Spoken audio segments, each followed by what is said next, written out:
Hello everyone, কি অবস্থা সবার? Vivo Y200 অসাধারণ লুক, অসাধারণ বিল কোয়ালিটি নিয়ে এই ফোনটি কিন্তু লঞ্চ করেছে। আজকে আমরা এই ফোনটির আনবক্সিং, ফুল রিভিউ এবং বাংলাদেশ প্রাইস সম্পর্কে জানবো। তো চলুন ভিউয়ার্স, মূল ভিডিওতে জাম্প করা যাক। তার আগে যারা এখন পর্যন্ত আমাদের চ্যানেলটি সাবস্ক্রাইব করেননি, please subscribe our channel. Hello everyone, আমি লেমন হুসাইন আছি আপনাদের সাথেই। এই হলো আমাদের Vivo Y200 এর বক্স। এটিকে এখন আনবক্সিং করে দেখবো বক্সের মধ্যে তারা কি কি কন্টেন্ট প্রোভাইড করেছে। বক্সটি আনবক্সিং করার সাথে সাথে আমরা প্রথমে পেয়ে যাচ্ছি আমাদের কাঙ্ক্ষিত ফোনটি। অসাধারণ লুক, অসাধারণ একটি ফোনটিকে পাশে রাখি। এরপরে রয়েছে কিছু user guide, silicon back cover case, 44 ওয়াটের একটি ফাস্ট চার্জার এবং টাইপ সি চার্জিং কেবল, এবং সর্বশেষে রয়েছে কিন্তু একটি সিম ইজেক্টর টুল। এই ছিল আমাদের বক্সের কন্টেন্ট। ওয়াও, অসাধারণ বিল কোয়ালিটি, অসাধারণ লুক, খুবই প্রিমিয়াম দেখতে। ফোনটির ব্যাকে কিন্তু ব্যবহার করেছে ইকো ফাইবার লেদার এবং সাইডে কিন্তু অ্যালুমিনিয়াম ফ্রেম ইউজ করা হয়েছে এবং ফ্রন্টে রয়েছে কর্নিং গরিলা গ্লাসের সাপোর্ট। ফোনটি দেখে অনেক বেশি প্রিমিয়াম আর অনেক বেশি গ্লোসি মনে হচ্ছে।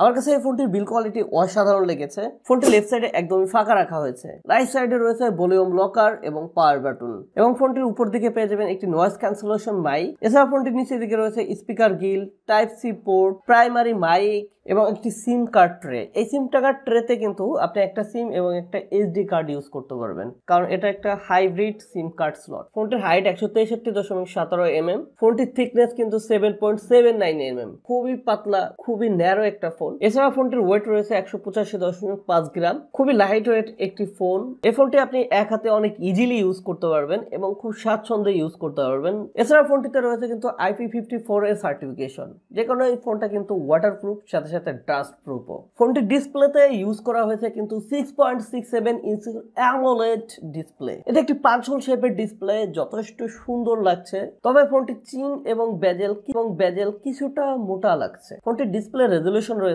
1080x2400 pixel. এই ডিসপ্লেতে ইউজ করা হয়েছে 395 ppi ডেনসিটি এবং 1300 নিট ব্রাইটনেস। যথেষ্ট নিট ব্রাইট রয়েছে, যে কারণে এটার কালার অনেক বেশি বুস্ট আপ করছে। আপনি লো লাইটে অথবা ডিরেক্ট সানলাইটেও কিন্তু ইজিলি ফোনটি ইউজ করতে পারবেন, তেমন কোনো সমস্যা হবে না। এবং এই ডিসপ্লেতে কিন্তু 120 হার্টজ রিফ্রেশ রেট রয়েছে। ডিসপ্লে পিক ব্রাইটনেস ভালো হওয়ার কারণে আপনি যে কোনো মুভি, যে কোনো ওটিটি প্ল্যাটফর্মের মুভিগুলো অনেক সুন্দরভাবে দেখতে পারবেন। এবং ভিভো কিন্তু তাদের ওয়াই সিরিজের ফোনটিতে অনেক ভালো মানের ডিসপ্লে প্রোভাইড করেছে। এই ফোনটি নির্দেশিত হবে অ্যান্ড্রয়েড ভার্সন 14 দ্বারা। এটা একটা ফন্টাস ওএস সিস্টেম। এই ফোনটিতে ইউজ করা হয়েছে কিন্তু কোয়ালকম স্ন্যাপড্রাগনের 4 Gen 2 একটি প্রসেসর। এটি একটি ওয়াক্টা করে ডুয়েল কোরের প্রসেসর। এটা যথেষ্ট ভালো মানের প্রসেসর এবং এই প্রসেসরের ফ্যাব্রিকেশন মাত্র 4 nm। গেমিং এর জন্য আদর্শ একটা প্রসেসর এটি। খুবই ভালো মানের গেম খেলা যায়। আমরা পাবজি, ফ্রি ফায়ারের মতো গেম ট্রাই করেছিলাম, যথেষ্ট ভালো রেজাল্ট দিচ্ছিল, অনেক স্মুথ ছিল। আমরা পাবজি বা ফ্রি ফায়ার খেলার সময় লক্ষ্য করেছিলাম তেমন কোনো ফ্রেম ড্রপ করছে না, সাথে সাথে কোনো ল্যাকের দেখা পাইনি। তবে লং টাইম গেম খেললে কিছুটা হিটিং লক্ষ্য করা যায়, তবে এটা অ্যাভারেজ ছিল, খুব বেশি না। সুতরাং যারা গেমিং পছন্দ করেন তাদের জন্য এই ফোনটা মোটামুটি ভালো ফোন হবে। ফোনটির ব্যাকে কিন্তু আমরা 3টা ক্যামেরা সেন্সর দেখতে পাচ্ছি, পাশাপাশি কিন্তু একটা ফ্ল্যাশ লাইটও দেখতে পাচ্ছি।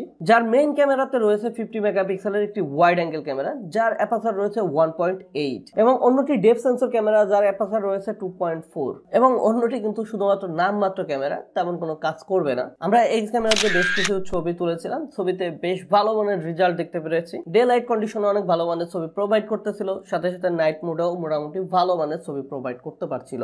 এছাড়া পোর্ট্রেট মোডেও কিন্তু ছবি অনেক ভালোভাবে ক্যাপচার করতে পারছিল। ছবির কোয়ালিটি যথেষ্ট ভালো ছিল, অনেকটা ন্যাচারাল ফিল দিচ্ছিল প্রত্যেকটা ছবিতে। পিকচারগুলোতে তেমন কোনো গ্রেনের দেখা পাইনি। এছাড়া ডিটেলসও ঠিকঠাক ছিল, তবে কিছুটা শ্যাডো এরিয়াতে গেলে ডিটেলসের পরিমাণ অনেক কম লক্ষ্য করা যায়, সাথে সাথে কিন্তু গ্রেনের দেখাও পাওয়া যায়। এভারেজ পিকচার কোয়ালিটি ভালো ছিল। এই ফোনটির ব্যাক ক্যামেরাতে আপনি কিন্তু 1080 fps এর ভিডিও রেকর্ড করতে পারবেন, তবে ভিডিওতে ওআইএস এর সাপোর্ট থাকার কারণে ভিডিওর স্টেবিলাইজেশন যথেষ্ট ভালো ছিল, ভিডিও কোয়ালিটি যথেষ্ট স্মুথ মনে হয়েছে। এছাড়া ফোনটির ফ্রন্টে ব্যবহার করা হয়েছে 16 মেগাপিক্সেলের একটি ওয়াইড অ্যাঙ্গেল ক্যামেরা, যার অ্যাপারচার রয়েছে 2.0। ফোনটির ফ্রন্ট ক্যামেরা দিয়ে আমরা বেশ কিছু সেলফি তুলেছিলাম, সেলফির কোয়ালিটি যথেষ্ট ভালো ছিল, ডিটেলস এর পরিমাণ ঠিকঠাক ধরে রাখতে পারছিল, তেমন কোনো গ্রেনের দেখা আমরা লক্ষ্য করিনি। এবং ফ্রন্ট ক্যামেরার পোর্ট্রেট মোডও যথেষ্ট ভালো ছিল, এভারেজ মোটামুটি ভালো ছবি প্রোভাইড করতে পারছিল, কিছুটা রেডিয়েবল ছবি তারা প্রোভাইড করে। এই ফোনটি ফ্রন্ট ক্যামেরা দিয়ে আপনি 1080 fps এর ভিডিও রেকর্ড করতে পারবেন, এবং ফ্রন্টেও এএস এর সাপোর্ট থাকার কারণে মোটামুটি ভালো লেভেলের ভিডিও তারা প্রোভাইড করতে পারে। ফোনটিকে চার্জিং সাপোর্ট দেওয়ার জন্য রয়েছে 5000 mAh এর একটি ব্যাটারি, এবং এই ব্যাটারিকে চার্জ দেওয়ার জন্য ফোনটির বক্সের মধ্যেই পেয়ে যাবেন 44 ওয়াটের একটি ফাস্ট চার্জার। এই 44 ওয়াটের ফাস্ট চার্জার দিয়ে আপনি 0 থেকে 50% চার্জ দিতে সময় লাগবে আপনার 30 মিনিটের মতো, এবং এই ফোনটা ফুল চার্জ দেওয়ার জন্য আপনাকে 1 ঘন্টার কাছাকাছি সময় লাগবে। ফোনটি অ্যাভেলেবেল এখনো বাংলাদেশে পাওয়া যায়নি, তবে আনঅফিশিয়ালি 6GB র্যাম 128GB একটি ভেরিয়েন্ট বাংলাদেশে পাওয়া যাচ্ছে। বর্তমান 6GB র্যাম 128GB ভেরিয়েন্টের এই ফোনটির বাজার মূল্য রয়েছে 38,000 টাকা। কিছুদিন অপেক্ষা করতে পারেন, দাম আরেকটু কমবে, তখন আপনারা এই ফোনটা কিনলে আমার মনে হয় ভালো হবে। আশা করি সবাই ভালো